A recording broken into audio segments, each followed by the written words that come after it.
And also just being alone completely. I think that must have been really hard. And I just realized I've never thought about it, but that is really rough.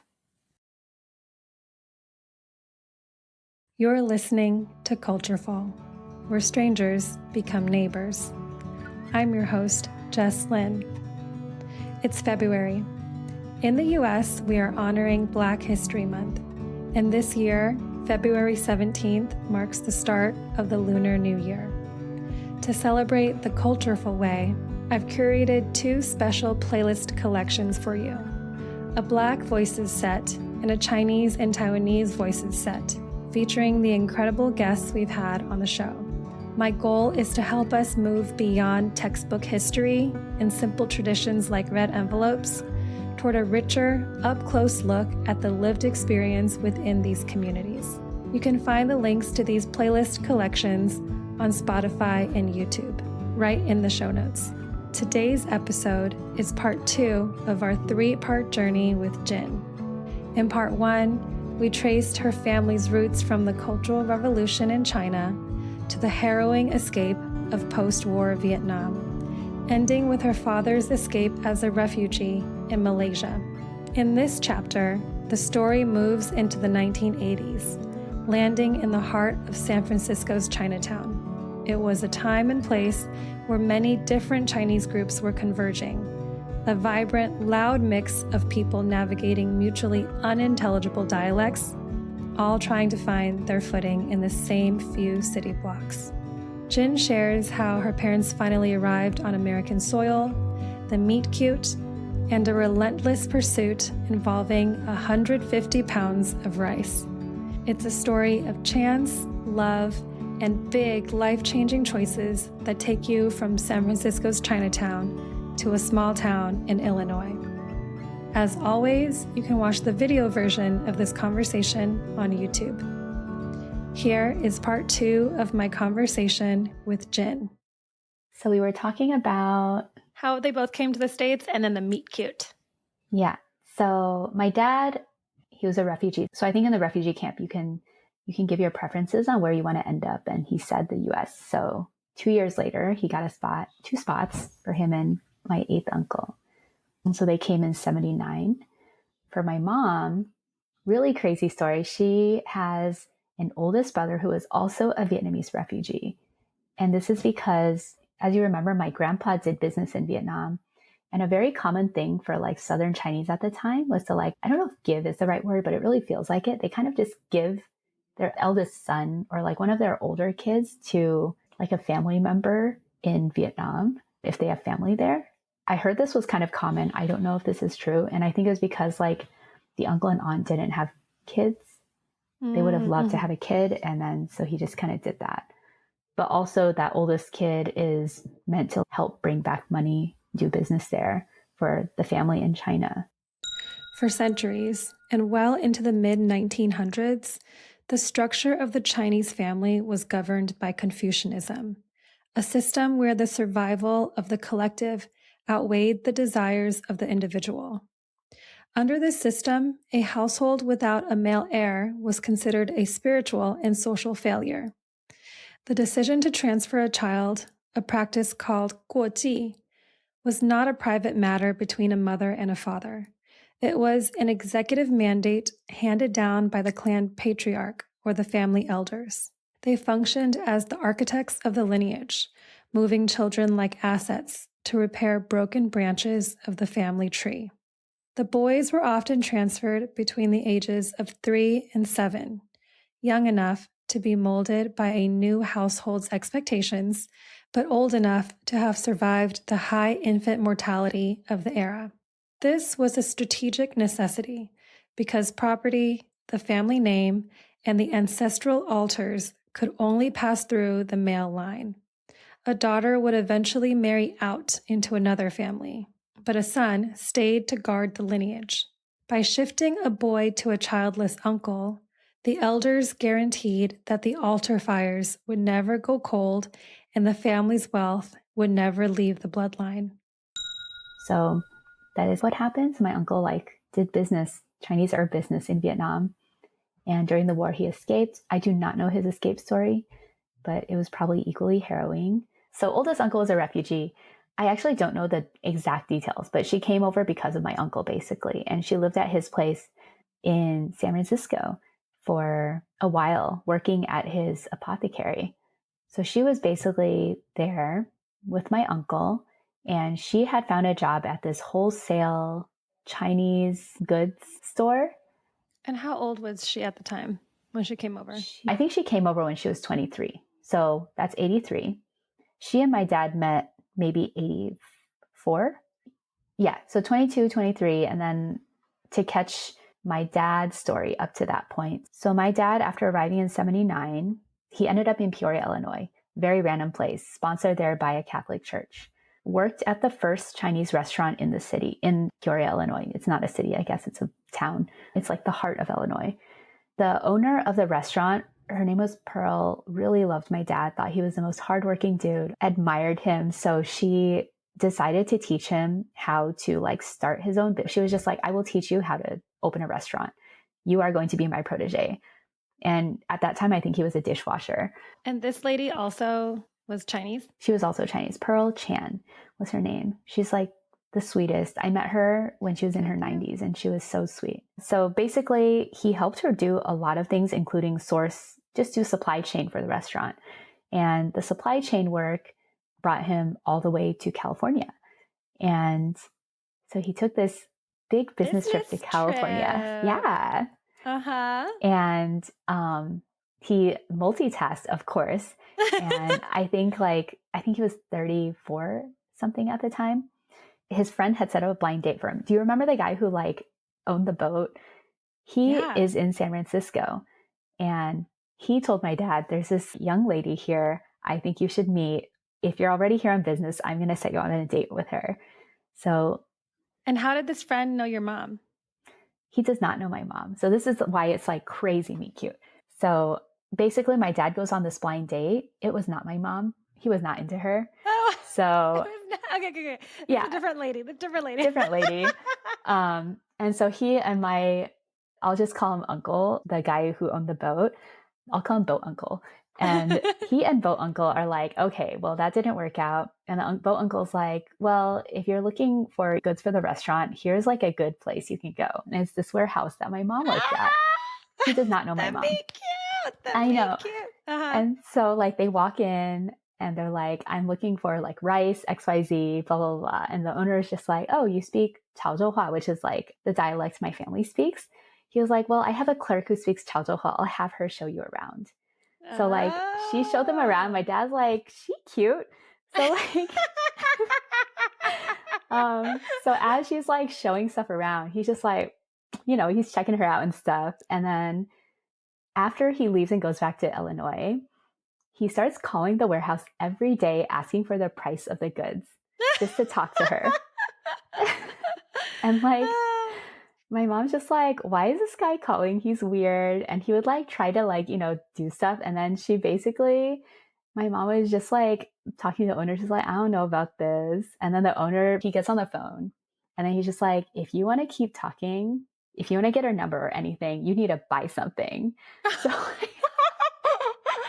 the owner wasn't just like, you can't. He was like, you can, but you have to buy something. Yeah. Oh my God. So my dad and his friend, my dad calls his friend, is like, I do not have the funds, but can you help me here? This is really important. So like him and my friend pulled together money because you have to buy in bulk there. You have to buy at least like 100 of things. So they bought 150-pound bags of rice from this place. And like, that's how my dad got my mom's number. It's like by making this huge purchase at this like wholesale food place. But her boss was like pawning her out. Like, yes. I don't even know if he got her number, but it's like, I think like my dad was allowed to call more often or something.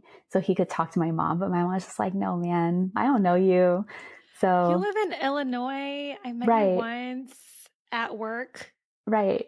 Yeah. So yeah, not in retrospect, it's like, it is weird unless you like that person, no matter what. Yeah. And I think at that time, my mom's just like, this is weird. But my dad, after a while, I think my dad was like, oh, it's probably, I don't know if it's happening or not, but I really like her. She's pretty. She speaks my language. He has held out for a very long time. He's like in his mid-30s. And then I think he goes for a while without talking to her because she thinks it's weird. But then Boat Uncle is a contractor who like helps people build things. And I think my uncle was getting either his apartment or probably his store. Some sort of remodeling was happened, and Boat Uncle happened to be working at that site. And so he like saw my mom walk by. And so he asked my uncle, he was like, "Who is that lady?" And my uncle's like, "Oh, that's my younger sister." And then this boat uncle like immediately calls my dad and is like, "I found her." And then my dad was like, "I need her number." Okay, so this must have been how he got her number. And so like boat uncle asked my uncle for it. My uncle, because they have this Vietnamese refugee like connection, and I think they might have known each other by some sort of network there. I think he was like, "Okay, I guess you're okay. So I'll give you the number." And I think he's like monitoring. So my dad calls my mom and like starts talking to her every day. He racks up so many, I think over the course of this, from meet cute to when they get married, he has racked up like thousands of dollars, which back then is a ton of money in long distance phone bills. And I think because of this connection through the older brother, my mom is a little more receptive. And so my dad calls her every day and like, jokes around with her. So I think like they have a good rapport going. They had the calligraphy in common.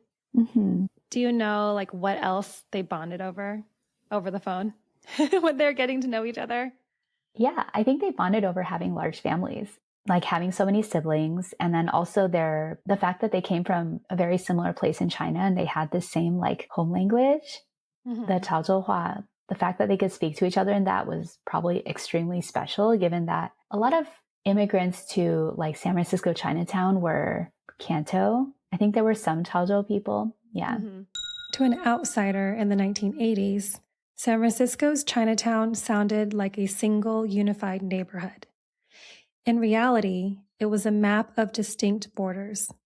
While the outside world heard Chinese, the streets were a complex grid of distinct languages that were often not mutually intelligible. The old guard were the Taiwanese, pioneers from the Si villages who had held the neighborhood's property and power for a century. By the 70s, their influence was being layered over by a massive wave from Hong Kong speaking Cantonese, the prestige language of business, media, and the new urban elite. Mandarin was merely in the background then, associated with scholars or families from Taiwan who lived in the suburbs rather than the tenements. Meanwhile, in the kitchens and garment factories, a double silence existed for the newest arrivals, the refugees from Southeast Asia. These were the Teochew, Hokkien, and Hakka speakers. For these twice migrants, surviving Chinatown required becoming a linguistic chameleon. A Teochew speaker could sit at a table with a Cantonese speaker and understand almost nothing. To secure a seat at a sewing machine or a shift in a kitchen, they often had to hide their own language, masking their origins to adopt the dominant Cantonese dialect. In this hierarchy, if you couldn't code switch, you weren't just an immigrant in America. You remained an outsider in your own community. Have you noticed any things that are like distinctive about Chaozhou culture? Yeah. So people from Chaozhou are known to be entrepreneurs. So I touched on this with my grandpa, but because it was not a resource rich area, like a lot of people had to leave to find business and then send remittance back home basically to their families. So that's why my mom's brother left and her dad like would come in and out. And that's why my dad's family, my grandfather on my dad's side, like also did that. I think they bonded over that. And I think they just honestly, I think it was like my dad sharing his story and my mom getting to like understand that side of him. Because like you said, when you look at somebody, like you don't know their story, but then like being able to dig deep like that is probably extremely special. It's not probably, it's like extremely special. I think it's a very vulnerable part of my dad that like she got to see. But yeah. Yeah. I mean, it sounds like they logged hundreds of hours. So many hours. So many hours. And it's cool that it wasn't all like small talk. Yeah. That they got to bond over that. And yeah, with a lot of humor too. I think he would like, tell her poems and like sing songs, whatever he could do. Yeah. He was creative with his medium. Yes, he was. He did what he could. This is funny because, Ruben and I started dating during the pandemic, and yeah, we were like video chatting for the first 2 weeks. Mm-hmm. And we would have to be creative too of like, oh, let's like watch a movie together, but virtually, or like he would play me a song or different things. Cause like you're like trying to figure out how to date virtually. And, sounds like your dad was like trying to figure out how to win her heart over the phone. Wow. He pulled out all the stops. Yeah. And then one day, I think he was being strategic about it, but he didn't call her one day. And then she called him back and was like, "Where are you?" And then he was like, "I got her." So made her so used to talking to him. Yeah. So that was how like he was like, okay, this is it. So he goes out and like asks her to marry him, stuff like that. So I think during the course of that, I think they like went out dating like maybe 1 or 2 times. But yeah, so that's how they met and got married. And like 95% of their relationship was over the phone. Right. Till that point. Yeah. Whoa. But like, I think not even during video chat. It wasn't even video chat times. Not even video. It was just the sound of their voices. Wow. And, storytelling. It's like, well, almost like Love is Blind. It is Love is Blind pretty much. Yeah. Except she got he saw her first. Yeah. The Netflix show Love is Blind is a social experiment where participants date without ever seeing each other. By talking through a wall in isolated pods, they see if they can build a connection based entirely on voice. This setup can increase a sense of accelerated intimacy that is then tested when they finally meet and face real-world challenges together. So, I mean, for her, it might have been somewhat, I guess. But she said she was moved by his story and like what he had done with his life. And he, of course, just thought she was a cutie. So that is... Did he like other things about her? I'm sure there's a lot of cuties out there. Yeah, they connected over... Well, I mean, she said her world at the time was very small. She was working at this apothecary. She was actually taking a few college classes at City College in San Francisco, trying to be an accountant. So in her brain, what she told me is that she didn't really have much going on for her at the time. And my dad just seemed he seemed impressive, but she just said her world was so small. So she was just like, well, I'm so old. I need to get married. So that's like what she thought. Yeah. And what's their age gap? 7 years. They got married a year before I was born. So that was 86. So they were dating like either a year or 2 before that. When she came to the States, she was 23. So she met him probably when she was 25 or 24. So she was probably like, I'm 25 or 24. I am old. I am a spinster. So I must marry him. Yeah, I must marry him. This is my chance. To Illinois.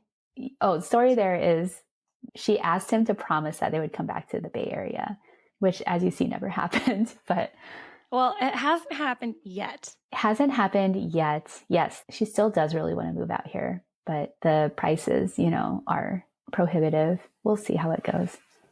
But then she moved over there, married him. Wait, where did they get married? They got married in Peoria, Illinois. And did she have any of her relatives with her? No, she was completely isolated, married into this ginormous family. Traditional Chinese family life was governed by a rigid hierarchy where status was synonymous with duty. At the center were 2 roles defined by immense pressure: the eldest son and the eldest daughter-in-law, 大媳妇. This structure was rooted in filial piety, the moral obligation to provide for, obey, and honor one's parents above all else. As the primary heir, the eldest son often carried the weight of the lineage.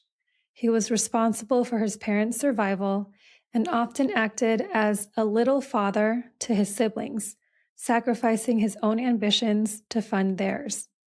The eldest daughter-in-law occupied the most demanding role. Upon marriage, she left her own family lineage to join her husband's, where she was expected to obey her husband and his parents. Her fate was often determined by how she was treated by her new family. As an outsider, integrated into the home, Her daily life depended on the temperament of her in-laws. As the 大媳妇, she was the household's chief operating officer, managing daily labor and caring for the elderly. In Teochew merchant families, this often extended into the family business, where she became the silent engine, balancing shop or restaurant labor with domestic duties. Of course, these traditions exist on a spectrum. While this hierarchy provided the cultural blueprint for decades, the level of adherence varied between households. In modern generations, these roles have faded as urbanization and financial independence redefine the family. Yet, for many in the 1980s immigrant generation, these unspoken rules formed the invisible architecture of their daily lives, a system where personal identity was often secondary to the collective. So his family was all like kind of there at the time too. Wow. Were there a lot of expectations for her as the oldest son's wife? I think on one hand, because my dad was the father figure, there was that, right? They would to some degree respect her. I think on the other hand, like my dad is the oldest son, the beloved son of his mother. So then there's a lot to live up to as well. So I think as the wife, so I think it's like a lot of tension in that sense. And also just being alone completely. I think that must have been really hard. And I just realized I've never thought about it, but that is really rough. Yeah. Yeah. After the break, her dad's sense of humor and her mom's drive for an education. It's Jess. As I mentioned, I've put together 2 collections on Spotify and YouTube to honor the heritage we're celebrating this month, the Black Voices Collection and the Chinese and Taiwanese Voices Collection. Each of these helps us see past the monolith to the incredible diversity within each group. In the Black Voices set, we see our neighbors' leadership in the military, the church, and in advocacy through the full stories of guests like Denitra and Tonisha. We explore the challenges faced, but also the joy, community, and the traditions intentionally created and passed down. In the Chinese and Taiwanese set, you'll find voices like Shang on what it looks like to defy the model minority script to pursue his passions. We also hear from Steve on his love life and reflections on how identity shows up in romance. The collection is a look at belonging, finding yourself, and the evolving relationships we have with our families and our own identities. The kind of stories that change how you see your neighbors in all their complexity and beautiful humanity. You can find the links to both of these full collections in the show notes. Happy Black History Month and Happy Lunar New Year. With love, Jess. And now, back to Jin's story. Your mom marrying the oldest son in a family that sounds like they really care about birth order. How did she feel about moving over there to get? I know you said she felt like she had to get married because she was getting a little bit old for the marriage market. Mm-hmm. Do you know how she felt about it, about moving over there to get married and to be surrounded just by his family? I don't think she wanted it. Well, I don't know if wanted it is the right word. I think she was terrified because, though, to be fair, in the Bay, she only knew my uncle as well. And I think my dad was just vetted by my uncle before they got married. So I think that gave her some peace of mind maybe, but it probably at the time, it sounded like it didn't make much of a difference whether she was in San Francisco or in Peoria, with the exception of just having her uncle around my uncle around who she like adored. But there were circumstances that made it difficult to stay there too, in terms of like getting along with the family, his nuclear family. So it just seemed like between a rock and a hard place, it was the better thing to do. Like that was her choice and she had to pick. Mm-hmm. Where was the rest of her family? Still in China at this point? Yeah, they were all over. I think they were in China at the time. At some point, she had family emigrate to Canada, and her younger sister, the 6th one that she was really close to, ended up coming to the States as well at some point, but not yet. At that time, seemed like it was just her and my oldest uncle. Do you know when your parents got married, what were some of their aspirations for their new life together? Yeah. You mean collectively, their aspirations. I can give their collective ones and their individual ones. Yes. Okay. At that point in his life, my dad had checked off a lot of how he felt his family obligations looked. Like he had gotten his family to the States. They were situated. And I think for him, it was like make more, provide more. And I think that was the same that he would do for his own nuclear family. And I think collectively, one of the things my mom had asked him to agree on was eventually to move back to the Bay. So that was their collective aspiration. My mom's personal aspiration was to continue getting her education as an accountant. And I don't know what else. I mean, I guess at some point they wanted a kid, but like I came a lot earlier than they expected. Oh, really? So, yeah, I don't think they wanted to have kids for at least another 2 years. And then like less than a year later, they were pregnant. So, oops. Oops. But, and I think that really did affect how they were able to play out their aspirations. But, you know, life. Yeah. They didn't end up in the Bay yet. And my mom actually did not get to go to school anymore. I think my mom wanted an education. Mm-hmm. Anything else you want to talk about this part of your parents' stories? I felt like there was one point where I don't know if I gave it enough. Maybe talking about my dad's, like what he's like. Okay. I guess he's like, he enjoys a good laugh. What kind of stuff does he find funny? So there's this Singaporean duo. They're called Wong Sai Ye Fong and Canto, but they do a lot of like language-based humor between Mandarin, Cantonese, sometimes English, and then surprisingly Chaozhou Hua, like our family's language. And so they exploit all of these like strange differences between the three language and within each language. So like he likes that kind of humor. My dad really loves languages. I think he just like had to pick up so many throughout his life that it's something he zones in on. What all does he speak? He speaks Chaozhou, Mandarin, and Cantonese pretty well. Vietnamese, of course. Yeah, English, Malaysian, some enough to do business. So like the rest are enough to do business. He learned French when he was in Vietnam because that's just what people did. And then he also, I do not know how or why, but he knows Indonesian.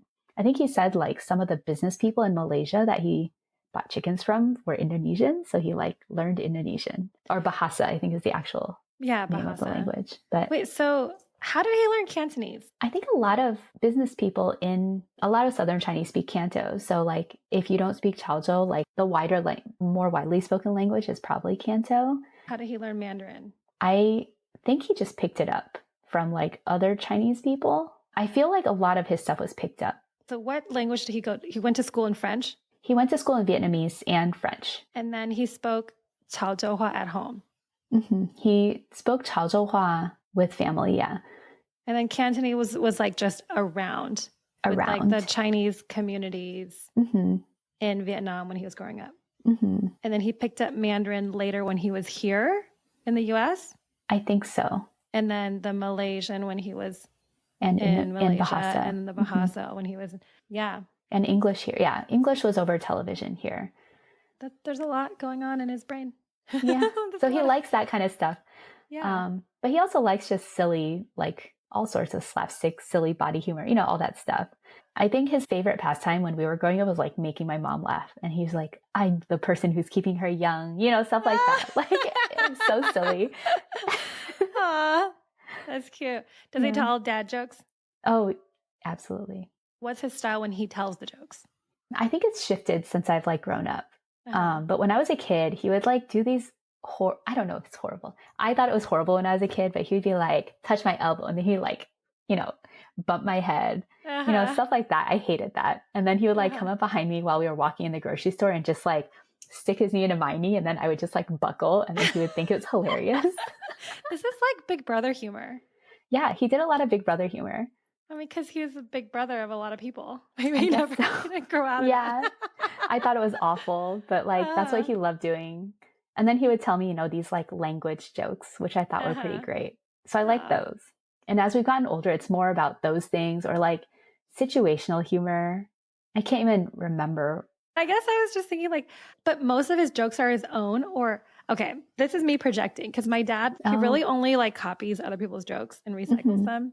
But it sounds like your dad, like the language jokes, does he like make them or is he just recycling them? I think it's a bit of both. If I'm asking him a question about language and then he like can make something on the spot, he will. And then sometimes he can recycle them. So I think like when we were younger and he actually would watch, I think we watched like VCDs of them. Then like if it was fresh on his brain, he would, throw it out at us. But yeah, Nice. I forgot how emotional these stories were. Yeah. Because you grew up with them, right? Yeah. I don't know. As a kid, I feel like I was fascinated because my dad would tell us once in a while.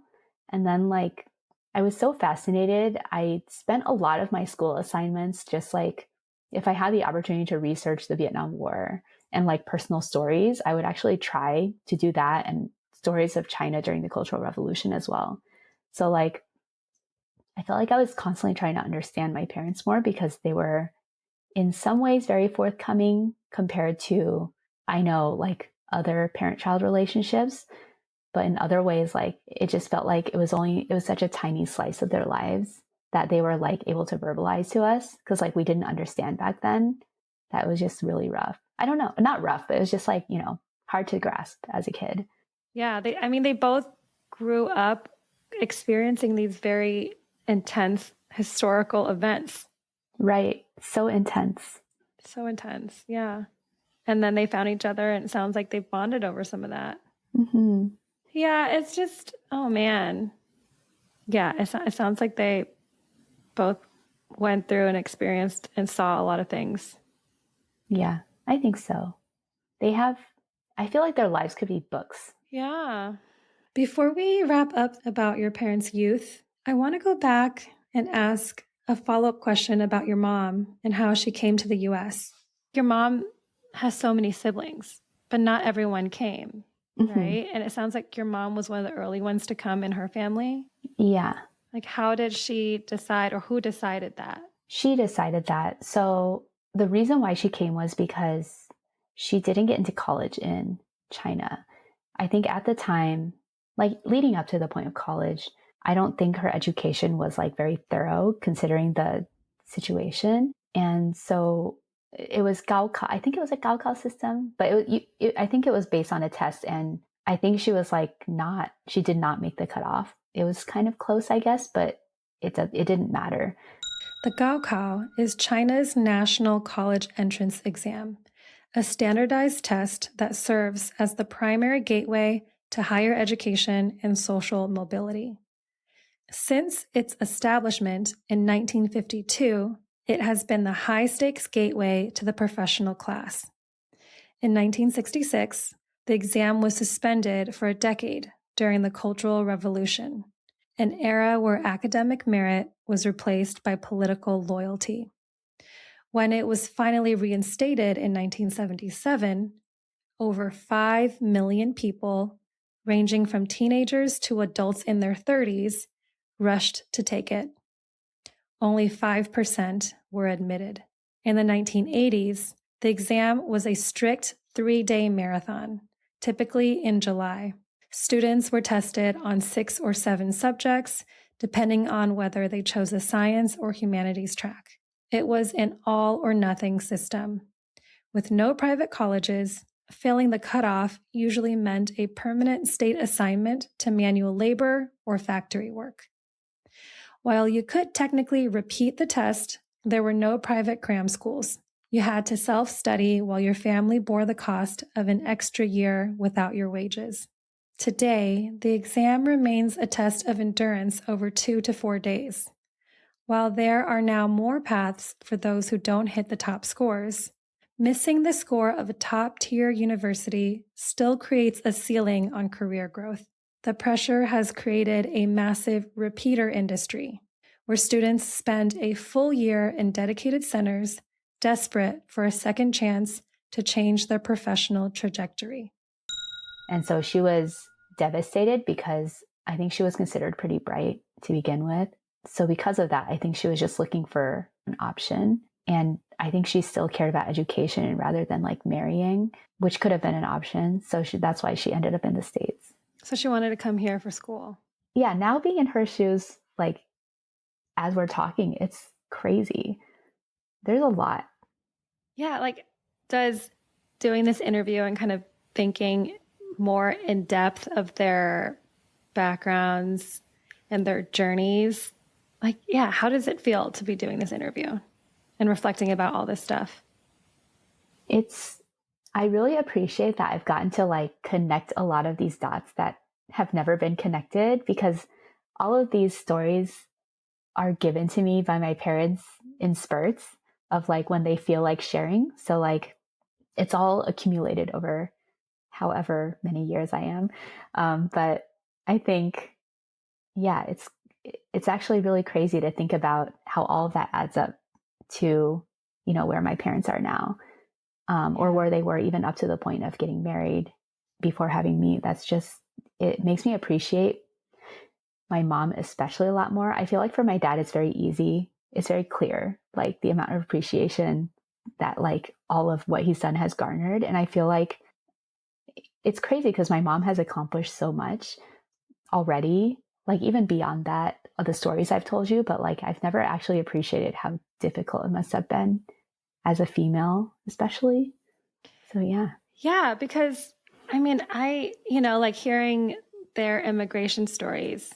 Yeah, it sounds like your dad, I can hear it when you talk about him. It sounds like, he did a lot of things that, I mean, were very impressive. Mm-hmm. Like trying to figure out how to keep his family alive and move them over here as like the oldest child and the oldest son. And that's like a lot of responsibility and all this stuff that's like, it is like very quote unquote, like obvious accomplishments or whatever. Right. It's crazy. Yeah. But then like with your mom, and I'm just thinking like the whole time I'm just like, wow, like for her to kind of grow up in a household that, was targeted during the Cultural Revolution, and for her education, sounds like she always wanted that. And then to have like this major barrier in her education, and then to have like the courage to come as like a very young person, Mm-hmm. to live with your brother and your brother's family that like you didn't grow up with that brother. Right. And like as a female, all the way in San Francisco. Mm-hmm. That's a lot. And then to marry this guy who's courting you in a small town in Illinois, Yeah. and then go there. It's like, that's a lot. That's like, in my mind, that's a real lot. It is a Yeah. lot. There's so much. Yeah. I feel like it's very underappreciated. Like just saying it out loud. Like you don't really get it until you like, I feel like go through little bits of it as an adult. And then you realize like how isolating so many of these situations are. Yeah. I think also like I asked that question about, what was it like for her to be married to the oldest son and that kind of family dynamic, because I'm Taiwanese and culturally, a lot of like Chinese culture stuff, it's so hierarchical. There are so many expectations based on birth order, and it's even more intense usually in a big household, and Mm-hmm. even more intense if you're the oldest male. I guess I understand some of that. And so I was already kind of anticipating like, ooh, that is a situation she ended up in. I can imagine that there would be a lot to navigate, to say the least. Yeah. Thanks for sharing. Yeah. Thanks for asking good questions as always. Thanks, friend. Love you, friend. I Hug. love you too. Thanks for taking the time on this and, doing this professional get up with me. This is a really cool experience. Okay, I'm glad. That was part 2 of my conversation with Jen. In part 3, the final part of our conversation, Jin herself comes on the scene. We'll look at her youth as a restaurant kid, her deep dive into the world of competitive ping pong, and the wisdom she gathered along the way. We'll get a glimpse inside her family culture, its humor, its joy, and the unique friendship Jin has built with her parents. Most remarkably, we'll see the way her parents deeply respected her and her brother's opinions on major family decisions, even at an incredibly young age. It's a beautiful look at the seemingly little moments that make lasting memories, the deep gratitude that comes from seeing your parents' sacrifices, and how parent-child relationships can evolve and grow. And finally, before we go, a huge thank you to everyone who joined us as founding supporters during our recent campaign. Your belief in these stories is the engine that powers this show. This week, I want to specifically thank the Zhou family, HS, and James and Jeannie Lin. You were the very first people to join the founding supporters, and it's that kind of early belief that keeps these conversations going. If you find value in these co-created memoirs and want to join this group in sustaining the work, you can still become a Season 3 supporter. It's a simple way to help us keep these stories independent and accessible to everyone. You can find the link right in the show notes. This episode was produced and edited by me, with advising and executive production support from Ruben Nana Rubin. Thanks so much for listening. I'm Jess Lin. Take care of yourself and your neighbors, and I'll see you soon.